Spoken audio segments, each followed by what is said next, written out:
Okay, sports fans, let's talk about the Cove 450 Rally, or sometimes known as the Co-Love or XL. They've gone through 3 name changes just to keep us all as confused as possible. And this is a divisive bike because there's some people that think this is damn near the second coming of Jesus. It should just be called the Jesus 450 Rally.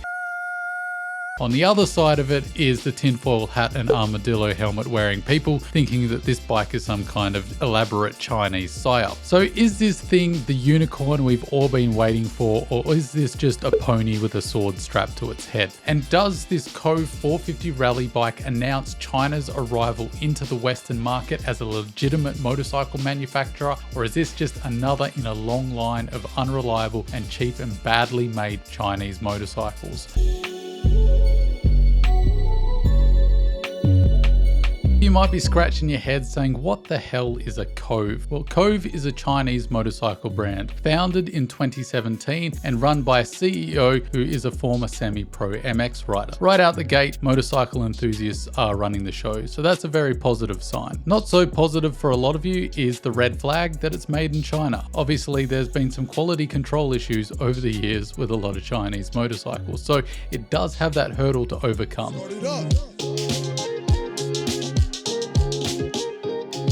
The motor, the heart of the motorcycle, is a 450cc single liquid-cooled motor claimed to be making 53 horsepower and 42 newton meters of torque, which is a very respectable amount of power for a 450cc liquid-cooled motor. And get this, it has 5,000 kilometer service intervals, so you're not stuck with crazy intervals like a lot of other enduro motorcycles. So that is a big positive there, and I think something that a lot of people are getting excited about. The other real positive about this motor is that it's actually a Zongshan motor. So for a lot of you, you might be thinking who the hell Zongshan are. They're a major player in engine manufacturing in China, and they actually have not too bad of a reputation, at least within the Chinese system. And this engine you might have also already seen in the Fantic Caballero Rally 500, of which I've ridden, and it's quite an impressive little motor, packing a nice little bit of punch, and as I stated, has a decent service interval and is really fun to ride. It's quite promising. Long-term reliability, obviously the proof will be in the pudding. The dry weight of this bike is stated at 145 kilos, which is pretty damn respectable for a 450 with all those fairings, but it doesn't include the weight of the fluids and obviously that 31 litre fuel tank. So that's going to bring you well into the mid to high 170 kilos, which is pretty heavy for a 450 rally bike. Now there are 3 separate models to this bike. There is the full Rally Pro, which is called the Rally 450R Pro. That's made for professional racing. It's not meant to be road registerable. Then there's the Rally 450R, the standard model, which is basically a road going version of the Rally Pro.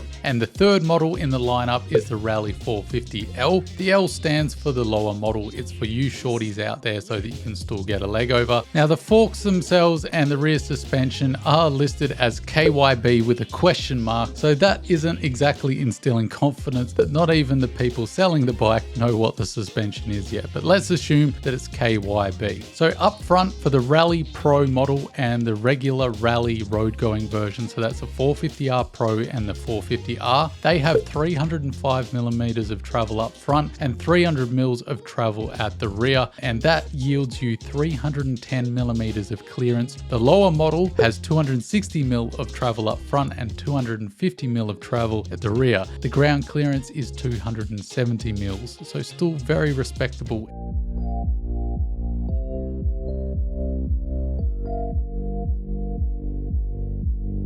Okay, you can see I've thrown up this chart, and this is a really good way of dissecting the different types of buyers within any kind of market. You can see the first on this rough graph is innovators, and that's basically the manufacturer here. They've identified a hole in the market. Then next up on the plate is what we're seeing now, and that's the early adopters. These are the people that get super excited by the concept and are willing to take the risk of getting something very early on where there's little support, we don't know the reliability. They're not worried about all that stuff. The mere fact that these innovators have offered a product that answers the problem that they're having in their riding experiences is enough reason for them to jump on board and take the chance. So I think that's where all the enthusiasm is coming from. Then we see this chasm, and that really is where I sit, is on the right side of that chasm. So the early majority. I'm basically watching all these early adopters and seeing how it goes. And that's the chasm, because we wait for all these early adopters to get the bikes. And if the reports start coming back that they're reliable, the accessory market starts coming behind this bike as well. That's where people like me, the early majority, start to jump in, because we have that confidence from the early adopters. And then of course you can see towards the tail end, the late majority, once they're very convinced that this bike is quite reliable, and derogatively there we can see the laggards. Those are the people that are very skeptical and live in a very narrow world under a very large rock.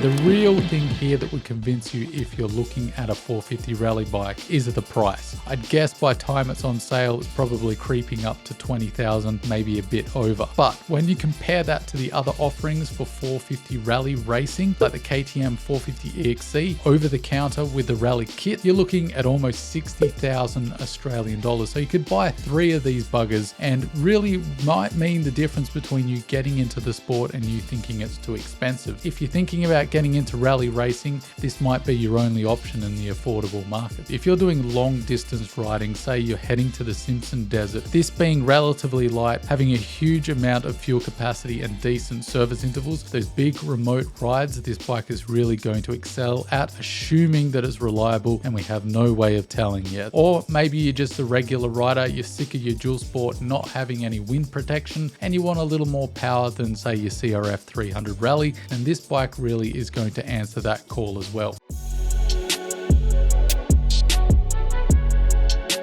Has China arrived in the motorcycle market? And the answer to that question, I think, is no, not yet, but we're certainly getting very close. And I think this is one of the first really decent efforts that's captured the imagination of the Western market. But why do I think we're not there yet? And why do I think China might actually get there? Well, I think we have to wind back to Japan and the post-war era and how society tends to go through cycles. Now, I'm going to draw this analogy, but it isn't exactly one for one here. They're going to have similarities and some differences. But let's put the sentiment together. Basically, at the moment, sentiment towards China is what I'd categorize as crap. The same was for Japan in the post-war era. In fact, I would argue sentiment against Japan was actually far more negative than what sentiment is here of China. So that is a major hurdle. And I point this out to show that Japan got over that hurdle despite what they'd done in the 40s. And the reason for that was they made a product that was simply irresistible because it was cheaper than the competition, more reliable, and serviced the needs of buyers far better than, say, the English motorcycles of the time or the American motorcycles of the time. So think your BSAs, your Triumphs, your Harley Davidsons, and your Indians. Japan really came out of the gates in the 50s, and by the 60s was really punching above their weight. And I think it's fairly analogous that China are in the stage that Japan were in the 50s. Sentiment against them is very strong, like Japan. They're making leaps and bounds in the technology and the quality of production. Are we quite there yet? No, we are not. But the rate of how they're improving, I don't think it will be long, say 5-10 year period where we will see bikes coming out of China that are on parity or close enough, yet still more affordable than the Western bikes, to convince an awful lot of people to say, you know what, bugger it. If Honda or KTM or BMW are not offering me what I want, I'm going to take a chance with this bike that's far more affordable and offers me what I need. And like I said, we're in the early adopter phase now, and there's going to be that chasm where everyone waits and sees how these Chinese motorcycles do in the Western market. And once we see that some of them are doing okay, that early majority, which is a large percentage of people, are really going to move in with force. And I think that's going to be very interesting.